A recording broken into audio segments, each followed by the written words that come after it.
तो परमात्मा क्या बताते हैं, अमर करूं सतलोक पठाऊं, तात बंदी छोड़ कहां, बंदी छोड़ हमारा नामम, अदर अमर है अस्थिर ठामम। पुण्यात्माओं, आपके ऊपर बहुत जबरदस्त प्रभाव है। जैसे किसी व्यक्ति ने नशा कर रखा हो और वो घर के सामने से ही गुजर जाता, आगे चला जाता है, उसको ये नहीं पता तेरा घर कहाँ है, वो नहीं पहचान पाता तेरा माता पिता भी सामने खड़े हैं। तो वो दशा आज आपकी और हमारी है। हमारे पिता यहाँ भटक भटक कर चले गए, 120 वर्ष तक रहे वो बनारस में, काशी शहर भारतवर्ष में। सन 1398 से सन 1518 तक एक अपने विधान अनुसार एक सिंपल मैन की, एक साधारण मनुष्य का रोल भूमिका करके, और वो परमात्मा अपना तत्व ज्ञान प्रचार करके, और जो लीला भगवान किया करते हैं वो करते ही करते हैं। ऐसी लीलाएं उन्होंने की और हमें समझाने की चेष्टा की, लेकिन हमारा ये अज्ञान आगे अड़ा रहा, जिस कारण से आज तक हम भटक रहे हैं, अपने भगवान को पहचान नहीं पा रहे। आप बहुत कष्ट उठा रहे हो, लेकिन एक शराबी व्यक्ति हो या भांग का नशा कर रखा हो, वो कहीं पड़ा रहे, धूप और छाया का उसको पता ही नहीं।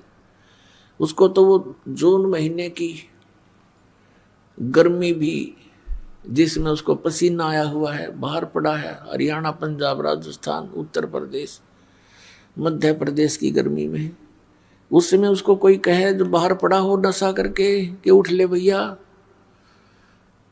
देख तेरा क्या हाल हो गया है, पसीने आए हैं, मुंह में झाग आए हैं, चल तुझे छाया में बैठा दूं। वो कहता छोड़ दे, मौज हो रही है। उसको पता ही नहीं मौज क्या है, क्योंकि नशे में है वो।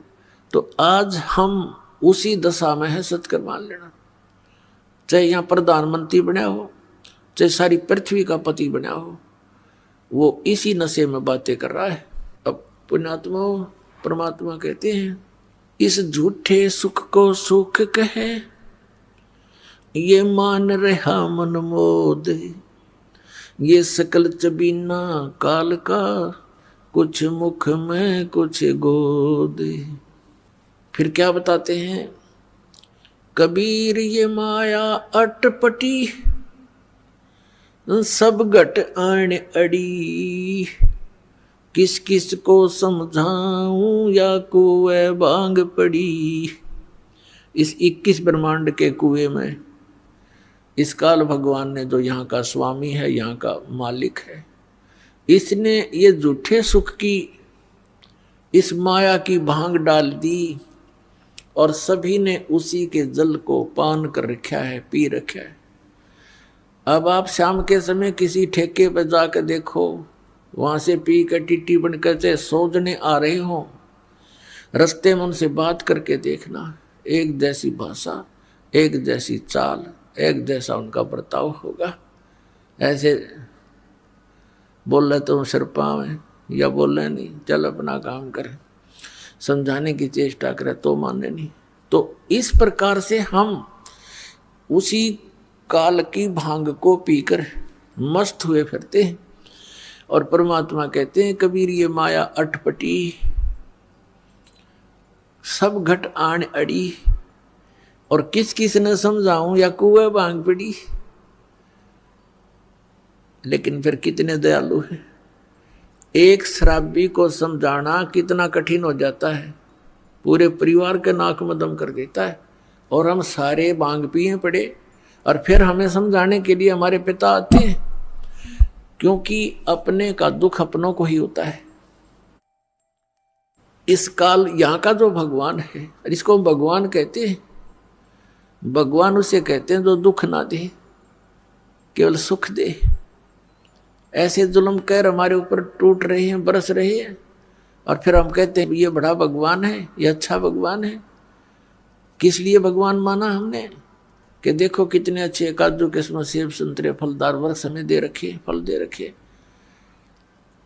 और ये इतनी बड़ी पृथ्वी पर कैसे बाग बगीचे बना रखे हैं, ये किस लिए बना रखे हैं? और आपको फिर वो भूल जाते हो कि आप किसी का बेटा मर गया, किसी की बेटी मर गई। पीछे सी समाचार पत्र में पढ़ने को मिला, यहाँ बच्चे बता रहे थे कि एक परिवार ने मन्नत मानी किससे? बालाजी से। उनका पुत्र हो गया और उस पुत्र के केस उतरवाने के लिए, मत्था टेकवाने के लिए उस बालाजी में जा रहे थे। 4-5 सदस्य थे, 7वां छोटा सा लड़का था 3 महीने का। रास्ते में दुर्घटना होगी, वो बच्चा बच गया और वो सारे मर गए। बताया खाक मन्नत दी उसने, किसने दी? ये भी भूल है हमारा कि उसने पत्थर ने दे दी, उस बालाजी ने दे दी। एक भगत सुना रहा था, बोला जी हम पहले तो भूल में थे। उसने एक उदाहरण दिया कि एक भगत हनुमान जी की पूजा कर रहा था। हनुमान जी वहां प्रसन्न हो गया, आ गया, बोल भाई क्या मांगता है? नो बोला जी बढ़िया से सूट दे, मेरा तो कपड़े को नहीं। नो बोला भाई मैं आप लंगोट में रहूं तने कितने थान दूंगा? हनुमान जी ने कहा भले आदमी तो भगवान की भक्ति करे, मैं भी भगवान की भक्ति करूं, मन भी कर दे, क्यों दुखी कर रहा है मेरे को? तो पुण्यात्मा हम बिना ज्ञान के डले ढो रहे थे। अब इस तत्व ज्ञान से हमें पता चला। क्या बताते हैं गरीबदास साहब जी कि जगत का पेखना पेख्या धनी का नाम ना लेखा। जगत का पेखना पेख्या धनी का नाम ना लेखा। जैसे ये दास पहले हनुमान जी का कट्टर पुजारी था, जैसा लोक वेद सुन रखा था हमने, क्योंकि आत्मा भगवान के बिना रह नहीं सकती। पुण्यात्माओं, यहाँ चाहे कोई करोड़पति हो, चाहे अरबपति, चाहे खरबपति हो, और चाहे सारी पृथ्वी का पति हो, और उसको संतान भी हो, संतान उसकी नेक भी हो, पर संतुष्टि नहीं हो सकती। आत्मा में प्रसन्नता नहीं हो सकती, क्योंकि आत्मा को उस सुख की आवश्यकता है जो यहाँ पर है नहीं, और उस सुख को प्राप्त हुए बिना ये संतुष्ट हो नहीं सकती। फिर इसको ये भी पता है कि भगवान आकर बताते हैं स्वयं अपनी महिमा। अब कबीर परमात्मा कहते हैं, धर्मदास सुन अमर कहानी, अपनी महिमा हम आप बखानी। कि अपनी महिमा मैंने आप बतानी पड़े आकर के। इस मेरी महिमा का बताने वाला इस पृथ्वी पर कोई 21 ब्रह्मांड में नहीं छोड़ रखा, इसलिए किसी को याद ही नहीं रहा। सबको भांग पिला रखी है, सबके 3 इंजेक्शन लगा रखे, तीनों गुण इनके ऊपर प्रभावी है। इनको सो दिए को ना, इनको जितना दिखा ये बेटा बेटी कार कोठी आगे कुछ दिखाई नहीं देता। इन बोली आत्माओं को इतना बांध दिया इनकी बुद्धि को। तो क्या बताते हैं कि अपनी महिमा मैंने आप ही आके बतानी पड़ी। तो इस परमात्मा के से प्राप्त ज्ञान के आधार से हमें फिर दिखाई देने लगा। जैसे ये दास पहले हनुमान जी का पुजारी था,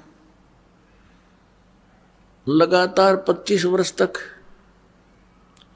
यानी 10-12 वर्ष का ये दास ऐसे अपने साथी विद्यार्थी से सुनकर कि हनुमान चालीसा का 7 बार पाठ करना चाहिए प्रतिदिन, और श्री कृष्ण भगवान परम शक्ति है। वो ब्राह्मणों का लड़का था और हम ऐसे कुल में जन्म लिया हुआ था, अच्छे आदमी सारे थे, लेकिन राम नाम का आसपास नहीं थे। राम की तो दिन में चर्चा भी नहीं चला करती, दिन रात में कभी भी अपना पेट भरने के धंधे में जुड़े रहते, हमें भी जोड़े रहते। तो उससे थोड़ा पता लगा, एकदम आत्मा उभरी, तो जैसा लोक वेद सुना था उसके आधार से दृढ़ होकर लगे। कोई गुरु नहीं, लेकिन चाह भगवान की घड़ी, गीता जी का पाठ करने लगे, विष्णु भगवान श्री कृष्ण भगवान को इष्ट, फिर हनुमान जी याद आ गए, हनुमान जी इष्ट, फिर और कोई शंकर भगवान की महिमा सुनी, वो भी इष्ट, यानी हमने 36 खत्म कर रखे थे, लाभ कुछ भी नहीं था। यदि पूर्व संस्कार से कोई हमें लाभ होता था, क्योंकि बच्चे पढ़ते हैं उनको तो यही बड़ी बात होती है कि वो परीक्षा में पास हो जाए। तो परीक्षा में पास होते थे, हनुमान जी की, बाबा श्याम जी दादा लाई पूजा थी, उनका शुक्र मनाते, फिर श्री कृष्ण जी विष्णु जी का शुक्र मनाते, फिर श्री शंकर भगवान का शुक्र मनाते और खुश हो जाते, बस पास हो गए। फिर भूल जाते, अगली परीक्षा में फिर याद करते बस। और फिर जैसे वह हुआ, फिर संतान की इच्छा होती है। हम संतान को सबसे पहले पुत्र प्राप्ति की इच्छा करते थे, अज्ञानता के कारण हमें ज्ञान नहीं था। लेकिन पुत्र और पुत्री में पुण्यात्माओं, भूल का भेद मत करना। काल ने हमें यहाँ मूर्ख बनाकर पीड़ित करने के लिए, दुखी करने के लिए यहाँ इस तरह की गलत रीति रिवाजों में जोड़ रखा है। तो पुत्र उत्पन्न हुआ, बड़ी खुशी मनाई, नौकरी प्राप्त हुई, फिर भगवान के गुण गाए। अब पता चला कि जिन भगवानों को हम ये मान रहे थे कि ये हमें सब कुछ दे रहे हैं, वो ना कुछ दे सकते, ना हमसे कुछ ले सकते। ये स्वयं स्वीकार करते हैं कि हम केवल नियमित कार्य ही कर सकते हैं। जिसके भाग में जैसा है पुण्य या पाप, हम उनको एज इट इज पूरा भुगवाना हमारा कर्तव्य है। उसमें कोई परिवर्तन नहीं कर सकते, अनुग्रह नहीं कर सकते। और श्री शिव पुराण के अंदर ये काल भगवान ब्रह्मा विष्णु और अपने पुत्र शिव को, शंकर को वहां संबोधित करता हुआ कह रहा है कि तुम सभी को अलग अलग विभाग दिए हैं, सतिथि, उत्पत्ति, संहार, लेकिन ये अनुग्रह तुम नहीं कर सकते किसी पर। अनुग्रह माने कृपा। तो फिर ये भगवान की से जब अनुग्रह नहीं कर सकते, हम दुखी हैं तो दुखी देखे जाएंगे, इनका भी कोई भी वश नहीं चलेगा, क्योंकि इनकी पावर से बाहर की बात है। तो हम इनसे ही ये सब लाभ मान रहे थे। तो यहां परमात्मा कहते हैं, जगत का पेखना पेख्या, धनी का कितना नाम ना लेखा। जो हमें सब कुछ दे रहा था, हमें सब कुछ उपलब्ध करा रहा है, हमारे दुखों का निवारण कर सकता है, उसका कहीं नाम भी नहीं, जिक्र भी नहीं। अब इस प्रकार से हम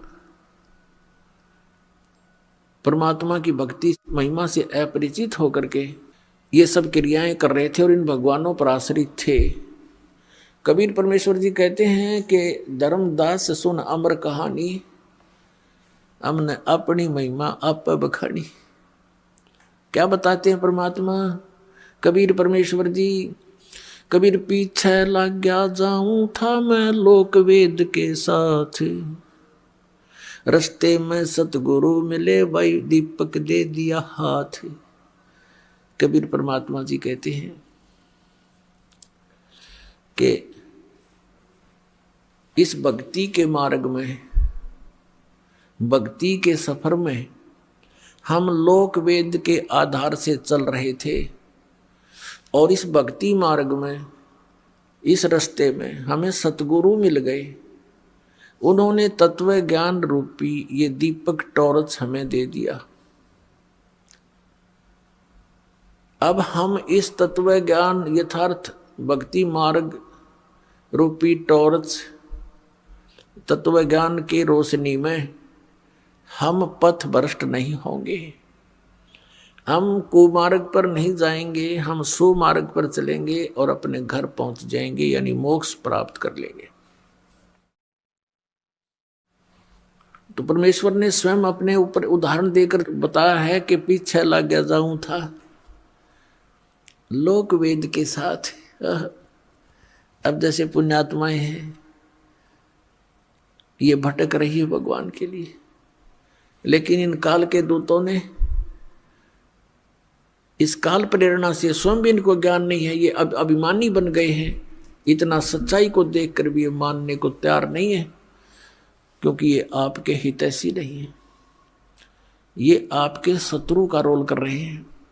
जब तक ज्ञान नहीं था तो पुण्यात्माओं ये सोच सकते हैं कि भी इनसे गलती बन गई संतों से, और अब ये दास क्लियर कर रहा है, इनके सब के इतिहास दिखा रहा है कि मैं इनका कोई शत्रु नहीं हूं, इनका मित्र का काम कर रहा हूं। ये अपने अभिमानवश भले ही मुझे अपना विरोधी मान रहे हो, ये इनकी बालक सोच होगी।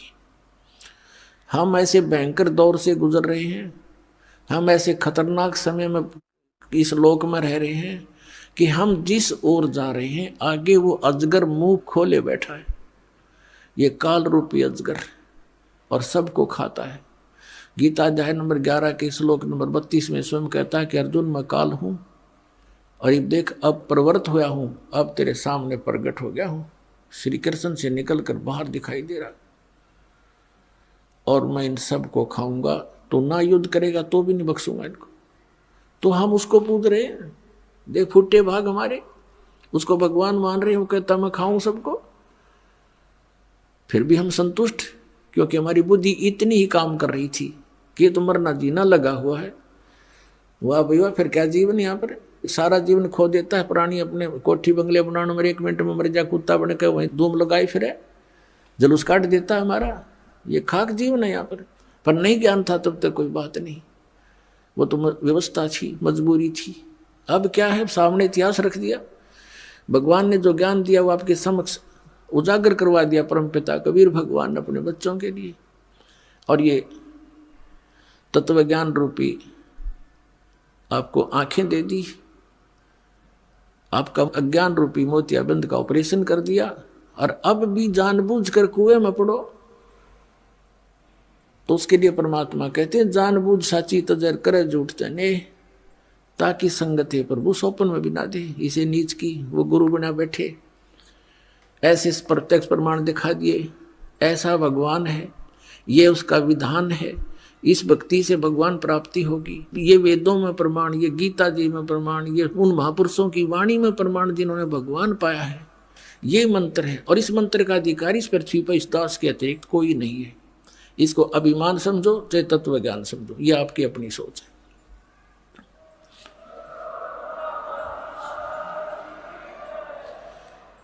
क्योंकि जिस समय परमेश्वर आए थे स्वयं 120 वर्ष या रह करके कलयुग में, उनके 64 लाख शिष्य थे, उनने किसी को उत्तराधिकारी नहीं बनाया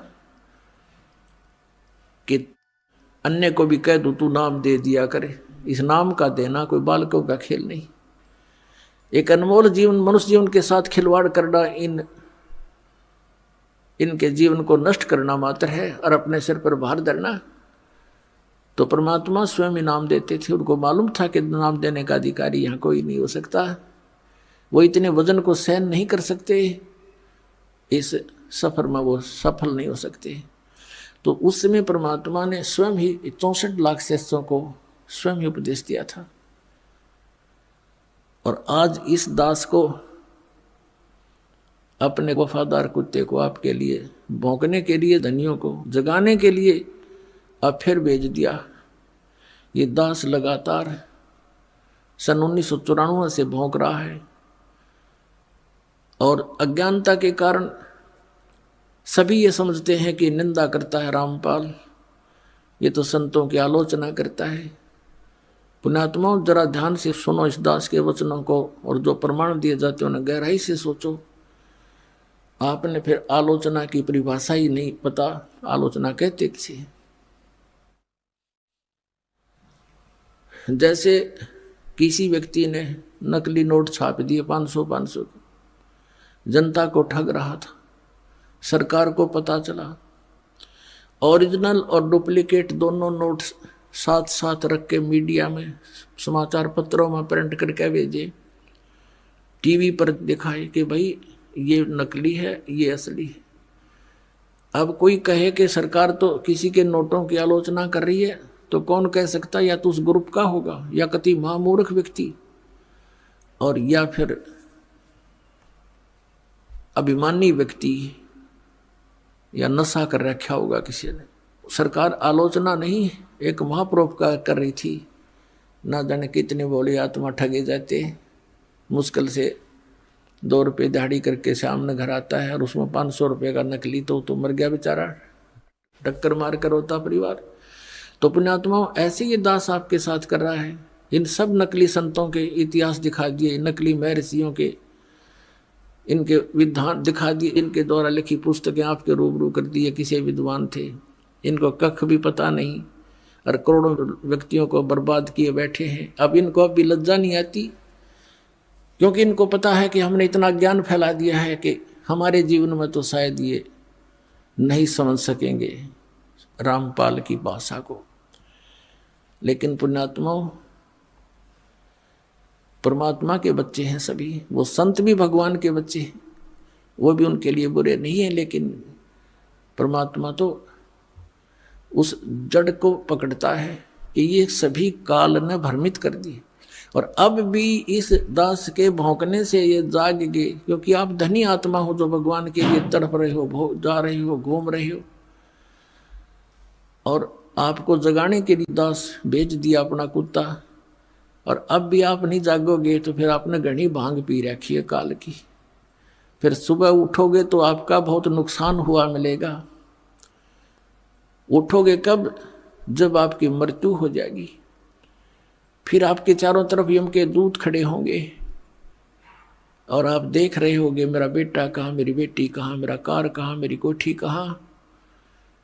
कहते हैं स्वप्ना सा जा टूट उठ के मूंड पकड़ रोए, तेरा ये स्वप्न सा टूटेगा। जैसे सपने में एक भगत कह रहा था, बोला जी मैं वैसे तो रिक्शा चलाता हूँ और कार की इच्छा रखता था, मेरे पास भी कार हो। एक दिन सर्दियों के दिन थे, गहरी नींद आ गई और मैंने सपने में जैसे मैं कार ले खरीद ली और बैठ के कार में और स्पीड तो चला रहा हूँ। आगे मैंने ब्रेक लाना चाहा, ब्रेक लगे नहीं तो गाड़ी टकरा गई, एकदम आँख खुली तो पैर देखा, रजाई पार कर गया, टूटी शोड़ थी रजाई, उसका माँ का पार कर गया पैर मेरा, वो ब्रेक लग गया था, वह रजाई भी पाट गई। तो सुबह उठा तो देखा ना वो कार थी और वह रजाई और पाट ली लात मार मार के। तो कहने का भाव ये पुण्यात्माओं कि उस जब तुम्हारा यह शरीर छूटेगा तब तुम जागोगे, फिर तो उस रजाई में पाँव फंसा पाओगा आपका। चारों तरफ यम के दूत खड़े होंगे और फिर देखोगे कहाँ मेरी बेटी, कहाँ मेरा बेटा, कहाँ कार मेरी कोठी। और फिर देखो कितनी दुर्गति करता है आपकी। पहले तो तपस्या पर डाले जाओगे। एक स्थान ऐसा होता है, वहाँ से अचानक यमदूतों के हाथों से भी वो जीव निकल जाता है। तपस्या पर डाला जाता है, वहाँ भून कर बुरा हाल करता है इसका, उससे गंध निकालता है सूक्ष्म शरीर से, फिर वापस भेज देता है। तब तक वो यम के दूत वही इंतजार करते हैं और वो सोचते हैं कि भगवान के पास गया है, वहाँ से वापस आएगा, और फिर वो पकड़ कर ले जाते हैं धर्मराज के पास। धर्मराज जैसा भी उसका विधान अनुसार बना देता है कि जा तू प्रेत बन।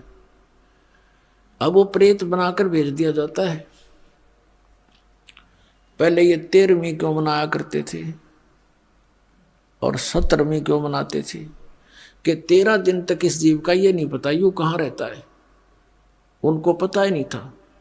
अब 13वें दिन आवे सारे कोल्लू में गए, पीठ पड़ के तपस्या पर बन के धर्मराज के दरबार में लाइन लग जाती है, इसका नंबर आता तब इसको आगे योनि प्राप्त होती है। तो 13वें दिन फिर यू नीचे पटक दिया जाता है। फिर ये आता अपने घर, जहाँ आशा बादशाह हुई, कहते कि गधा बनेगा, किसी का पशु बन जाएगा उसी परिवार में, या कुत्ता बनकर उसी गली में शहर से पट्टे कर रहा होगा, या प्रेत बनकर फिर वहीं आता है घर पे। और ये घर पे आकर के क्या कहता, बेटा देख मैं आ गया हूँ, बेटी मैं आ गया हूँ। वो सूक्ष्म शरीर है, उसको बोलने के लिए स्पीकर चाहिए एक स्थूल शरीर का, वो उसका खत्म हो गया। अब वह धक्के खा रहा है, वहीं भटक रहा है, कोई उसकी सुन नहीं रहा। वो सोचता है देख कैसा परिवार है, मेरी एक बात नहीं मान रहा है। फिर काफ़ी दिन के बाद उसको दूसरे भूत मिल रहे हैं, भगत तो भूत बन गया ही वे, अब को नहीं अपना ब्योते हैं। तो ये ऐसे भी दुखी करता है, हर तरह से परेशान किया जाता है। तो जो प्रसंग चल रहा है उसी पर आते। अब कहने का भाव ये है पुण्यात्माओं कि इस परमात्मा की सत भक्ति करने से आपने ना भूत बनना, ना 13वीं की जरूरत, ना 17वीं की आवश्यकता, ना फिर पिंड भरवाने। इन पिंड भरवाने के सारा लगे क्या फायदा मिलता है? नथिंग। परमात्मा कहते हैं भूत जुनी जहाँ छूट है पिंड दान करंत, गरीब दास जिंदा कहे नहीं मिले भगवंत। पिंड दान कर दिया, भूत की जुनी छूट गई, हर गधा बन गया, होगी मुक्ति है तेरे की। और इस साधना से, इस भक्ति से सारा ही झंझट मिटे। जय सतगुरु की संगत करते सकल कर्म कट जाई, अमरपुरी पर आसन होते जहां धूप न छाई। अब प्रसंग चल रहा है कि पीछे लग गया जाऊं था मैं लोक वेद के साथ, रस्ते में सतगुरु मिले दीपक दे दिया हाथ। अब जैसे परमात्मा की आत्माएं परमात्मा के लिए भटक रही है, ढूंढ रही है, खोज रही है, तो परमेश्वर कहते मैं रोवत हूं सृष्टि को, ये सृष्टि रोवे मोहे। गरीबदास इस योग को समझ न सकता कोई। तो आदरणीय गरीबदास साहिब जी गांव छुड़ाने जिला झज्जर वाले, हरियाणा वाले, इनको परमात्मा मिले, आदरणीय नानक साहिब जी को मिले थे, आदरणीय गीसा साहिब जी को मिले थे, आदरणीय दादू साहिब जी को मिले थे। जैसा भगवान मिलता है अपनी अच्छी आत्माओं को, उसका विधान है, वेदों में वर्णित है। उस अनुसार वो परमात्मा गरीबदास साहिब जी को मिले थे, सचखंड सतलोक लेकर गए थे, फिर वापस छोड़ा था। परमात्मा से परिचित होकर के आदरणीय गरीबदास साहिब जी ने परमेश्वर की महिमा फिर अपने शब्दों में उनसे सुने ज्ञान को कैसे वर्णित किया था। उन्होंने क्या बताया कि ये प्यारी आत्माएं परमात्मा के लिए भटक रही हैं, कोई कहीं, कोई किसी मंदिर मस्जिद गुरुद्वारे में या तीर्थों पर जाते हैं, वहां पर मेले भरते हैं, तो परमात्मा कहते हैं मेले ठेले जाइयो, मेले बड़ा मिलापे, पत्थर पानी पूजत्या कोई साधु संत मिल जाते। परमात्मा कहते इस परमात्मा की खोज न बंद ना करियो, इसमें हार मत मानना, लगे रहना, जाते रहना कहीं कहीं। जैसे तुम भटक रहे थे लेकिन लाभ तो कोई था नहीं, उसके लिए क्या बताते हैं कि धार्मिक मेले जहाँ होते हैं अवश्य जाते रहिए। और कहते हैं पत्थर पानी पूजते हैं कोई साधु संत मिल जाए, उन पत्थर पानी में धक्के खांडते भटकते रहने से हो सकता है भगवान दया करें कोई साधु संत मिल जाए। अब पहले तो साधु संत मिलते भी थे, तो थोड़ा बहुत कुछ दिन हम संग करते थे, उन महापुरुष के स्वयं आते थे। कबीर परमात्मा भी साधु रूप में जगह जगह भक्ति जीवित रखने के लिए लीला किया करते थे। फिर अपने से परिचित कराकर उन महापुरुषों को छोड़ देते थे, वो भी जगह जगह जाकर के परमात्मा के गुणगान किया करते थे। जैसे आदरणीय गरीबदास साहिब जी को परमात्मा मिले, सचखंड ले गए, छोड़ा, उसके बाद उन्होंने जगह जगह जाकर के भगवान का गुणगान किया। ऐसे आदरणीय नानक साहिब जी को बेई नदी से जिंदा महात्मा के रूप में आकर परमात्मा लेकर गए, साथ में सचखंड ले गए, 3 दिन में वापस छोड़ा, सारी परिस्थिति से परिचित करवाया, अपना तत्व ज्ञान फीड कर दिया। उसके बाद आदरणीय नानक साहिब जी ने जगह जगह जाकर के परमात्मा के ज्ञान का डंडोरा पीटा। अब क्या बताते हैं कि मेले ठेले जाइयो, मेले बड़ा मिलाप, पत्थर पानी पूजते हैं कोई साधु संत मिल जाते। ये महात्मा भी वहीं जाते थे जहाँ भक्त इकट्ठे होते थे। तो क्या बताते हैं परमात्मा कि वहाँ जैसे कोई संत मिल गए तो हम उनके ज्ञान से प्रभावित भी होते रहे। उन पत्थर पानी पूजते समय हमें कोई संत मिल जाते, उनसे चर्चा भी करते, कुछ दिन उनका संग भी करते, तो उससे हमें कुछ लाभ भी होता। फिर हमें भ्रमित कर देता कोई अज्ञानी काल का दूत कि ये क्या जाने जो ज्ञान तुम सुना रहे हो ब्रह्मा विष्णु महेश से ऊपर कोई शक्ति है, ये तो झूठा है, कोई प्रमाण नहीं। क्योंकि हम शिक्षित नहीं थे इसलिए हम भ्रमित हो गए। तो वहाँ परमात्मा के संत मिलने से भी हम व्यर्थ रहे, अपना जीवन व्यर्थ कर गए, हम लाभ से वंचित रहे। अब क्या बताते हैं परमात्मा, चारों युग में संत पुकारे और कूके कहा हम हेल रे, हीरे माणक मोती बरसे ये जग चुगता ढेल रे। अब क्या बताते हैं परमात्मा कि चारों युग में मेरे संत पुकारे, जिनको मैं मिला, अपने ज्ञान से परिचित कराया और वापस छोड़ दिया यहाँ पर। उन्होंने चारों युगों में मेरी महिमा का गुणगान किया, ऊंचे स्वर में आवाज लगा लगा कर जगह जगह पर जा करके, और कहते हमने भी कूक कहा हम हेल रे, हेल माने हेला दे कर, ऊंची आवाज दे करके। और क्या बताया कि ये शास्त्र विधि त्याग कर मनमानी पूजा रूपी तुम कंकर इकट्ठा कर रहे हो, और हम सत साधना रूपी हीरे मोती आपके सामने बखेर रहे हैं। आप अनजानपने से इनको ना स्वीकार करके और ये आन उपासना रूपी कंकर पत्थर डले इकट्ठे कर रहे हो, डले ढो रहे हो। अब क्या बताते हैं, पर भी लेन जात है दुनिया, अमरा ज्ञान किने ना सुनिया। भगवान हमारे पिता हमारे बीच में खड़े होकर रो रहे हैं और कह रहे हैं कि पर भी लेन जात है दुनिया, हमरा ज्ञान किन्हें ना सुनिया। ये बोली आत्माएं कुंभ के मेले पर जो पर भी लगती है, वहां उस तालाब में स्नान करके मोक्ष मान रहे हैं, और हमरा ज्ञान किन्हें ना सुनिया। हमारा ज्ञान कोई सुनकर राजी नहीं, जिससे मोक्ष भी होगा और कहीं भटकना भी